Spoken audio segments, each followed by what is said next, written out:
So here at Royal Roads University, we're very grateful for the Lekwungen-speaking people, known as the Songhean and Esquimalt nations, for their lands to be able to work, play, study, learn all together. And this is really a land where Indigenous and non-Indigenous folks come together to grow and learn from each other.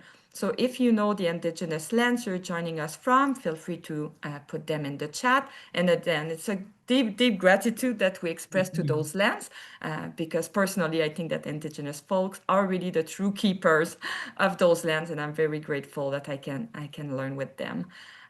It's very important to start our presentation that way, just to really ground ourselves and reflect where we're joining from. Today, we're here to talk about the Bachelor of Arts in Interdisciplinary Studies. That's a mouthful for a French speaker. And this is also one of my favorite programs at Royal Road. So very excited to be here. So I have with me Dr. Shelley Jones. Hello, Shelley. Good morning, everyone. I Good morning, have Nancy. Chrissy. Yes, thank you. Hello, I have everyone. Chrissy Yang, Program Coordinator. Hello. Thank you, Chrissy. And I have Carol Sandu, the school manager. Hi, Carol. Hello. Thank you, Nancy. You're very welcome. We have such a good group this morning. Yeah, or this afternoon or this evening, depending when you're watching us. And my name is Nancy Prévost-Maurice, and I'm an education specialist here at Royal Roads University. So I kind of travel around in Canada to talk about all Royal Road programs. And today I'm helping out the program office here to deliver this session. In the background, you have my colleague Alana from the Enrollment Services team. Alana has a lot of knowledge about this program, so she'll be helping us with the chat and links, and all those links will be shared after the session by email. And I also have another education specialist, Karen, that is joining us. So we have everybody here to answer any question you might have as we go through the coming slides. And maybe you're here and you hear about railroads for the first time, or maybe you have been thinking about railroads for a while. We know that getting into a degree is not something you do overnight. So maybe you have been reflecting and you're like, why will I pick Railroads University? So a few bullets point for you really quickly. So we see life as a qualification. When we do admission, so it's really from A to Z, we always see your full picture. So who you are, your work experience, volunteer experience, and education. So it's all kind of coming together to make you accepted in a program or really throughout your journey with railroads. Profs who know your name, I think you'll hear about it in a few minutes, but this is wonderful at Railroads. You're not sitting in an auditorium with 200 people. You're really kind of in small cohort. This program is a bit different. You'll move from cohort to cohort, but you're really in small groups. So you get to know your colleagues really well, your schoolmates, and you get to know your instructors and faculty and even program office really well. So people will never call you by a number. They'll call you by your name. Learning based on life, what you learn in the classroom really matters out there. So it's really always about real life problems and opportunities and challenges that we bring into the courses. Connections for Life. We just had our alumni weekend a few weeks ago. Hundreds of alumni gather at Royal Roads and people from all programs. So really the people you'll meet here, they will follow you maybe through LinkedIn and different work projects throughout your career. And we were built differently. I really like this one because we didn't pivot to a virtual world like many institutions did. We're really, since day one in 1995, we do online education. So we really know how to make your experience the best when you study from home. And just a few stats here again, why Railroad? This is what our alumni say. And I would imagine it's very important for you to reflect on who has taken the program and where they are now. So this is just a few stats for you. You can even take a print screen of that and I can share the data. But I really like that second one of 92% of alumni say they felt supported by staff and faculty. So we know that getting to a degree is very important and it's a big step, but please know that we're all here to support your success. Yeah.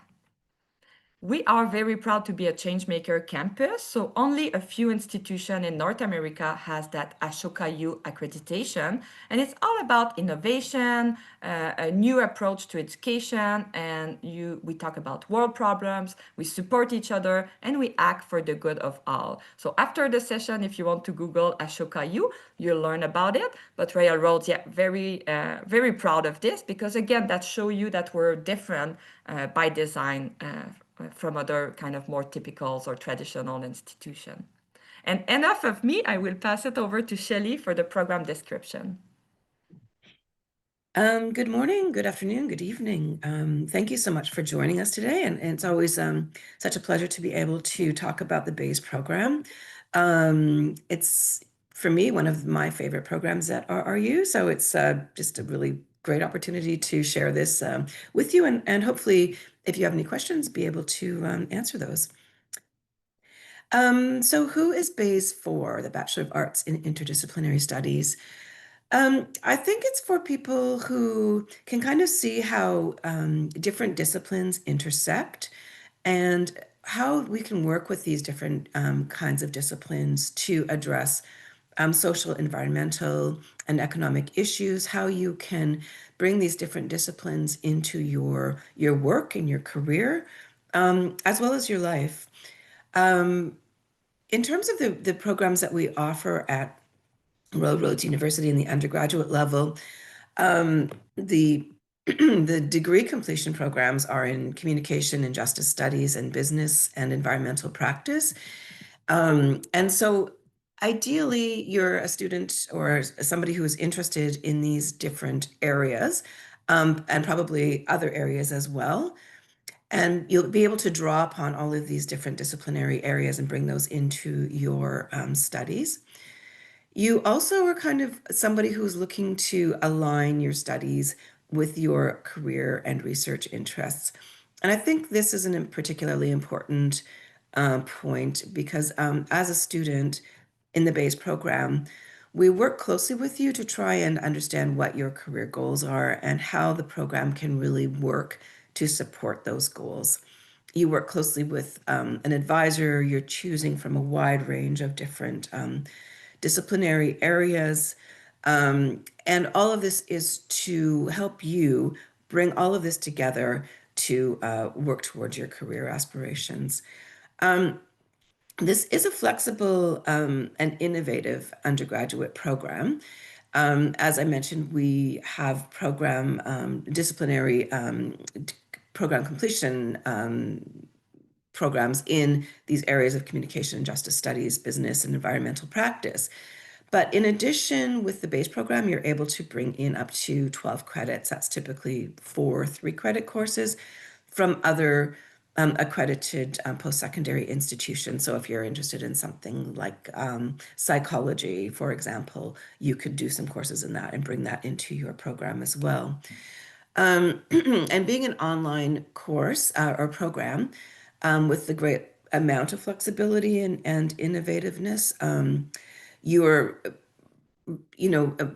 to some degree, you're going to be self-directed and motivated to do this on your own in terms of your studies, but throughout the process, you're very supported by the instructors and by the advisors and by the program staff. So even though it's an individualized program, you still will receive support throughout your journey here. 2 questions, Shelley, that came, one before the session and one now, is about, I'm pretty sure that the program will help people who want to study from other institutions. Is that correct? Can advisor work with applicants or students to find other institutions? Oh, yeah, absolutely. Yeah, absolutely. And I think Chrissy, who's here, she's also advised students on or recommended particular institutions that might have particular programs that they may be interested, like, for example, in psychology. There will be online institutions or even opportunities if you are living in an area where there's a post-secondary university that you would like to attend in person. You can actually do that as well and bring those credits in. So absolutely will help you if you're looking for other institutions to enroll in courses and transfer them in. Yeah. Love that. Perfect. And someone is asking about the age average of the program because I would imagine it's for everyone, right? We can be 25, 35 years old. Would you know an average? Um, that's a good question. My guess would be that students would, I'm thinking in probably in their 30s and 40s would be the majority of the students, but really ages range from 20s to even 60s. So it's open to everyone, and I don't think that you will find a a specific age group in there, but my guess is that 30s to 40s is sort of the average. Okay, thank you. I'll move us to the next slide. So the structure of BASE, it is a degree completion program, meaning it's years 3 and 4 of undergraduate level studies. And it's a personalized program, as I mentioned before, and it's developed in consultation with a program advisor.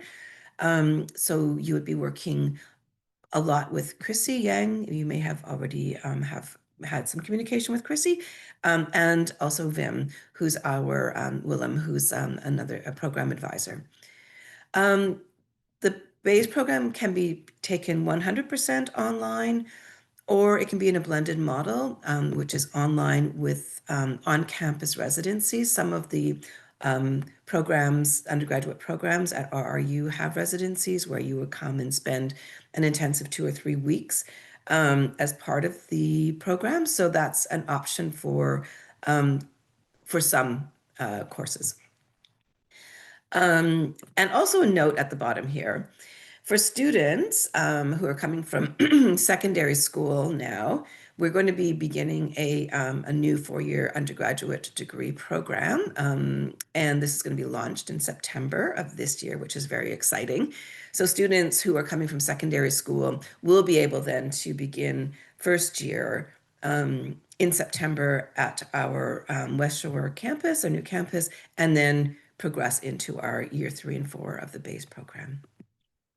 I know, isn't it exciting now to have something to offer? Because we used to do those sessions and people were like, oh, I'm out of high school and I cannot join, but now you can. And we still have a few weeks for application as well for already September. So yeah, Yeah. ask us any question about this. Thank you.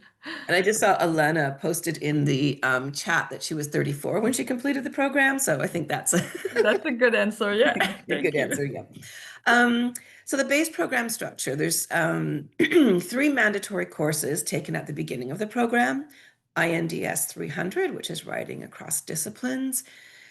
And this course introduces you to what it's like to write in different disciplinary areas and how you can work on bringing those different kinds of writing styles, those genres together to produce coherent and compelling writing pieces. So an interdisciplinary writing is a bit different of an approach to writing than it is in a particular discipline. So you're working across disciplines, you're looking at how writing is done in these different areas and then bringing them together so that you can work in an interdisciplinary kind of writing style.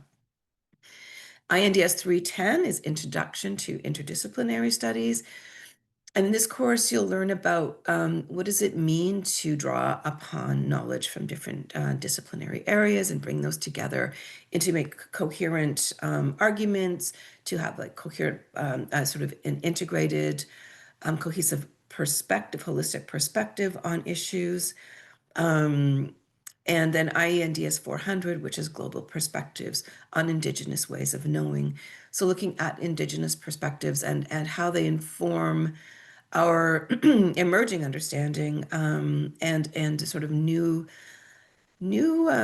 concepts around what does it mean, what does it mean to have particular kinds of knowledge, and particularly in this contemporary time when we are beginning to realize that we need to open up our understanding of what is important and legitimate knowledge and revisit ideas from the past about what we have typically been learning and how to really open that up into a bigger understanding of what knowledge means.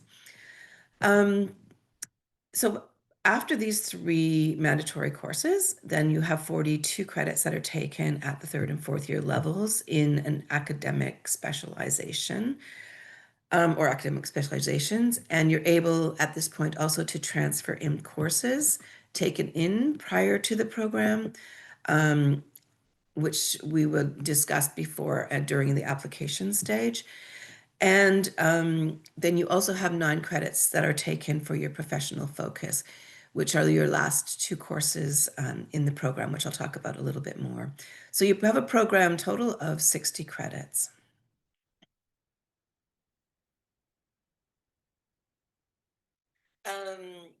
So you also have, I think this is an exciting element of the base program, the opportunity to choose an internship. This is an elective. It's 6 credits, and you can choose a paid or an unpaid internship. It must be approved, but it's to enable you to gain some experience, some expertise in an area that is related to your program and which will hopefully be helpful to you in terms of your career goals and aspirations. So we've had internships that have taken place internationally, online, in person. Sometimes people do internships in their current place of work, but in a different area, if that's agreeable to the employer. It's really just a fabulous opportunity to gain sort of much valued and useful experience that can really propel you in your career. And finally, we conclude the base program with professional focus courses, and these are 2 courses, INDS 417, excuse me, and INDS 490. These courses go hand in hand with each other. INDS 417 is an independent study course where you will do preparation, literature review, dig into some of the knowledge and literature around a particular area topic that you're interested in to prepare you for INDS 490, which is your senior research paper and project, which can be a primary research project where you can go out and actually conduct research in an area that you're interested in, or it can be secondary research project where you go up, where you investigate in depth literature that is out there on a particular topic that is of interest to you. I think that this is a bit unusual for an undergraduate program because it gives you experience which can prepare you if you wanted to go on to graduate studies, because you are working one-on-one with a supervisor with expertise in the area that you're interested in, and you can develop extremely important research skills and writing skills. And can I do a project, Chris? I see your question. Yes. And so the idea is that you will choose a project which is of interest to you, which is relevant to your area, your program's studies, and that you have decided will be valuable in terms of where it is you want to move forward to with your career. And then you will work with a faculty member. It doesn't necessarily need to be a Royal Roads faculty member, but somebody a supervisor who has expertise in your area, and that will be approved by the program head. So it's a really fantastic opportunity to dig deep, delve deeply into something of interest to you. And Shelley, I just saw some questions in the chat. People were interested in those 2 courses. And Alana, I see that you mentioned you did those courses and you loved them. Do you mind to unmute? Sorry to put you on the spot. And can you just say quickly, like, what did you like about them? Sure. Yeah. So, with your undergrad program, you're exploring all these different areas, especially in Bayes. So having this opportunity to really kind of tie your learning together in a way that's very meaningful for you was really incredible. And I was connected with one of our faculty member, Dr. Hilary Layton, who is an incredible instructor. I would say like Royal Roads are special sauces. We have incredible instructors. And so just had such an incredible experience, like going through the directed studies, doing it in a way that was really personalized to what I was interested in and making meaning out of this degree. And doing something that was actually like kind of at a graduate level, like researching in a very specific area. And I did an autoethnography, which is actually being able to bring in your own story along with research. And it's very creative. So it was just all around a really impactful process. So I'm sure there's great variance in what people do in these, but mine was like, yeah, very memorable. Thank you. I appreciate that. Yeah. And I think, Shelley, you touched on another question we have in the chat about where the base program can lead at a graduate level. But I think the opportunities, again, are endless. And we can work throughout with faculty and program advisor to get there after the program. And Milena, you went on to do your MAIS, didn't you? Your master's program as well. Yeah. And so it's, although we don't call the major research paper or project a thesis, it is, in a sense, the same idea as doing a thesis at a master's level, as Alana was saying. So you do have that opportunity to explore, if that is something that might be of interest to you at some other time, what it would be like to pursue a graduate program. I think there's some other questions, but let me come back to those. I don't have the chat open right at the moment. In my mind, if it just I have to go back because we have quite a number of, and I believe they're accessible webinars or discussions of students who have completed the base program and have talked about the process of doing INDS 417 and 490, the professional courses, and how important those courses really were for them to solidify their learning and to an opportunity to bring together all of the different learnings from the courses that they'd had and make meaning in a way that they could take that forward and use it in important ways to even advance their careers.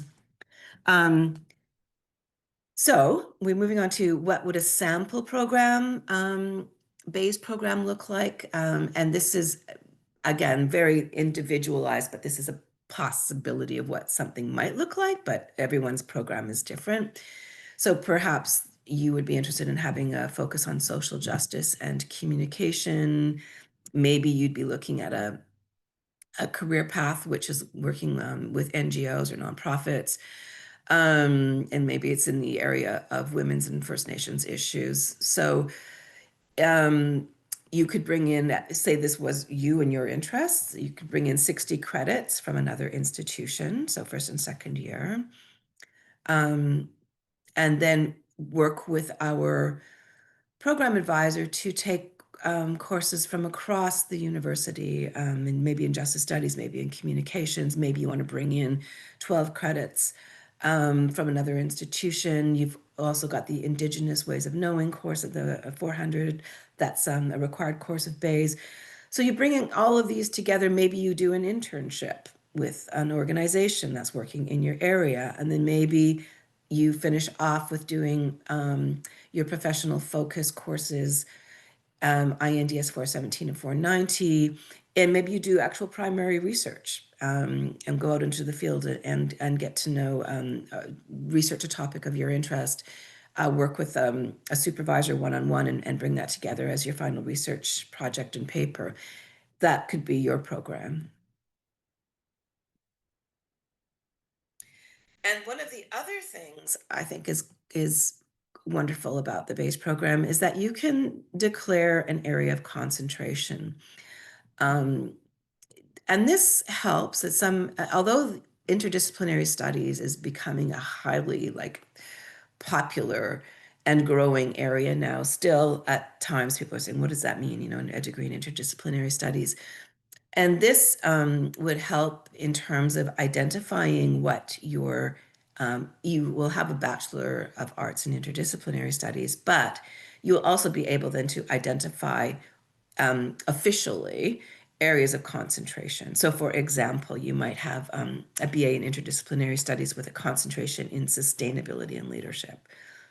Or you could have a Bachelor of Arts in interdisciplinary studies with a concentration in communication and environmental practice. And this would be something, if you chose to do this, that would be on your transcript. And so this would be an official document, which would say, here, my BA's degree with a concentration or focus in this area. Alana's posted again, from the time I did my BA to doing my MA in interdisciplinary studies, I found people's understanding of interdisciplinary studies has expanded, I think, is probably, I don't see the last part of that. Yeah, so I think now it's not as obscure as it may have been before. I think like there's a growing awareness of the importance, especially of interdisciplinary studies. But just to help with a focus within the interdisciplinary studies, you can declare an area of concentration that can be on your transcript. Thank you, Shelley. Yeah, I really like what you said too about the interdisciplinary being, even that term. I see like I just spent 2 years with the career services at Railroads, and we see that often now on job posting. People are like, how can you make connection between topics and fields of practice? So I think interdisciplinary is not, I don't want to say trendy, but more and more known. Yeah, So good for absolutely. people for pursuing that. And I know I did my BAIS back in Quebec 20 years ago, and I had to do it alone. Nobody was able to help me to pick those courses. And then I had to explain every time I was applying to a job, what does that mean? So things have changed for the best.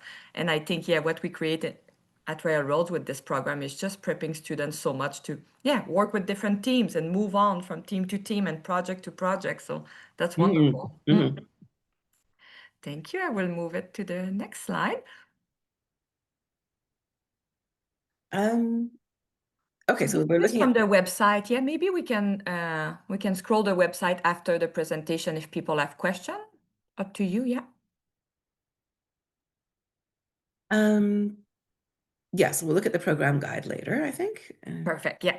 This is just, I think that we just have 2 programs maybe doing this at Railroad, that you have a specific web page that you can go dig, look at the FAQ, look at, all the information. So I'll walk you through after the presentation for those of you who wants to go there. And I'll post the link in the chat, or maybe Alana can do this if you have it. Perfect. And I believe that is where also there were a couple of questions about which kinds of courses are available, and that would be in the program guide, I think.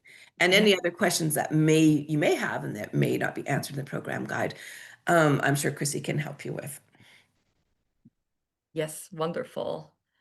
And I might just go into how to apply, and then we'll take question, and I'll stop sharing the slides. Thank you so much, Shelley. I know you know that program so well. I'm impressed every time we talk about it. So for those of you who are here, like listening and be like, okay, this is my time, I'm doing it. So I'll just walk you through a few slides about how to apply. So what we do at Railroads, and I'm very proud of that, because it's not, again, we're all about not being a traditional institution. So we have the standard admission, but we also have a flexible admission. Standard admission, as we talked over the last 20 minutes, is you come from a diploma, 60 credits in art and science fields of study, so pretty much like a broad range of studies. You did your diploma, you got your 60 credits, and out of those, we ask for a minimum of 24 second-year credits with a minimum GPA of B from a recognized post-secondary institution. So let's say it's mostly the traditional path, and we have a lot of transfer agreement with colleges across Canada for that program as well. But if you don't have it, this is the beauty of Railroads, is that maybe you skip education at some, like life happens, right? Your life has been, maybe you went straight into a career or a different project into your life. So if you don't meet the standard admission, you might be assessed for admission on the basic of your skills, knowledge, background, outside traditional learning structures. So what we ask, and we say normally because every case is different, and the beauty of this program is that you work with a program advisor really one-on-one. So you will get to know if you have the requirement, you will be able to build that. 3 to 5 years of a professional experience in a related area, able to demonstrate the competency expected of a graduate with a 2-year degree in the arts and sciences, And at Railroad, we assess on a case-by-case basis. And this is also a good reminder for me to let you know that you never have at Railroad to wait until the last date of admission or application to submit. We do a rolling admission process. So if you're interested today, let's say for September, you can already apply today and start submitting your documents.